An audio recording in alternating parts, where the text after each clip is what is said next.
In July of 1965, during X-Men number 12, Marvel introduced one of the most prominent adversaries of the X-Men and one of the most popular supervillains, a man named Cain Marko, who developed virtually unrivaled physical strength and durability after picking up a gem and reading the following inscription: "Whosoever touches this gem shall be granted the power of the Crimson Gem of Cyttorak.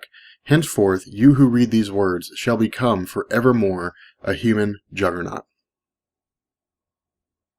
What's going on, guys? This is Rob, and today, we're going to be talking about the Juggernaut. I just wanna get loose when the beat drops.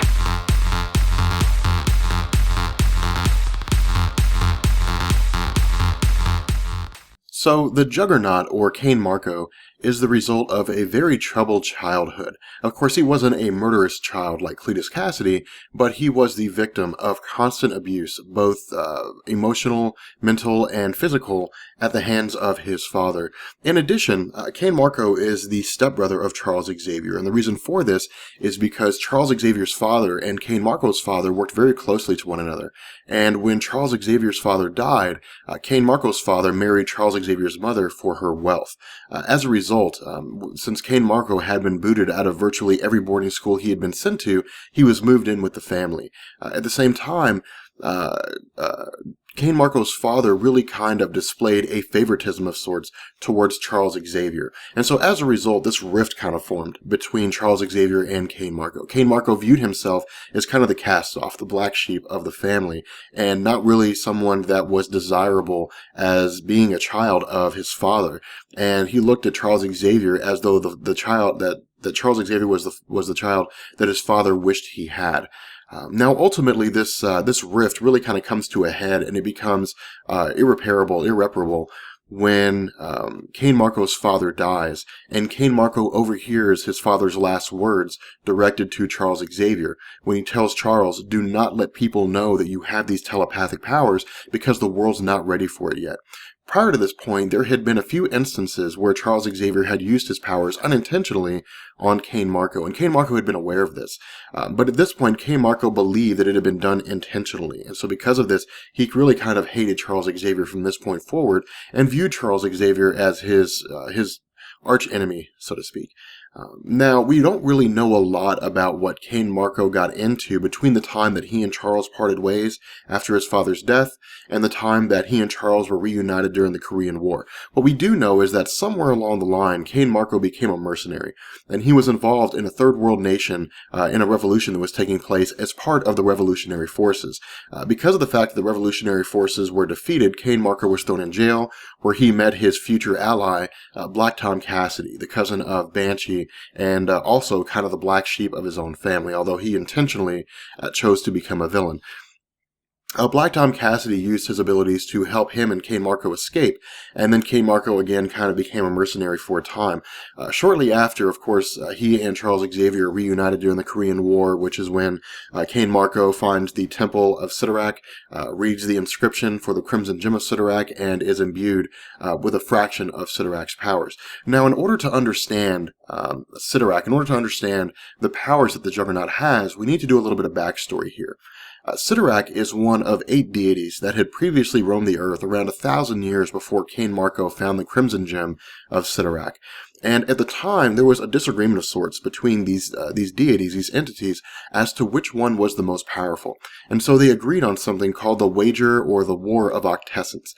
And what they did is they each created an artifact, and within that artifact, they put a fraction of their power. Now, what they also did is they created temples, and they cast a spell. And what would happen is the first mortal that touched this particular artifact, or an artifact belonging to one of the deities, would trigger the spell, which would cause a kind of mad dash for the other artifacts to be discovered. Once all of the artifacts would be discovered, the possessors of those artifacts would divide humanity into groups of 8.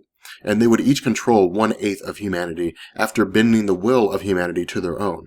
In turn, they would pit humanity in a war against itself, and whichever, possessor of the artifact came out on top would, in effect, prove that their deity was the strongest.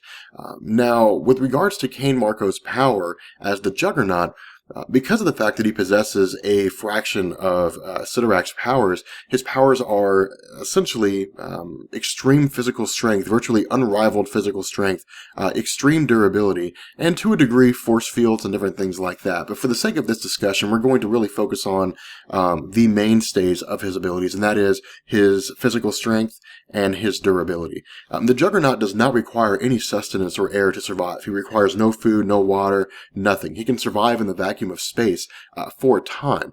Now, it can't be everlasting, of course. Eventually, the extreme environment of space would get to him. But with the helmet that he has on his head, this also protects him from mental manipulation. And this is really the only weakness of Juggernaut, and is something that we've seen exploited several times in the Marvel Comics, most often by Charles Xavier himself, or Jean Grey, or someone who possesses vast telepathic powers and somehow needs to overcome the Juggernaut to achieve a particular goal. Now, with regards to the Juggernaut's physical power, his physical strength, there is only one Earthbound character that has been able to challenge him physically in terms of strength, and we'll quantify this statement here in a second. But the only Earthbound character that was able to challenge him was, of course, the Incredible Hulk in the Age of Apocalypse storyline, in which the Incredible Hulk was the Horseman War for Apocalypse. And when a person is made into a Horseman of Apocalypse, their existing powers are enhanced several times over, and if they have no existing powers, they are granted extreme powers.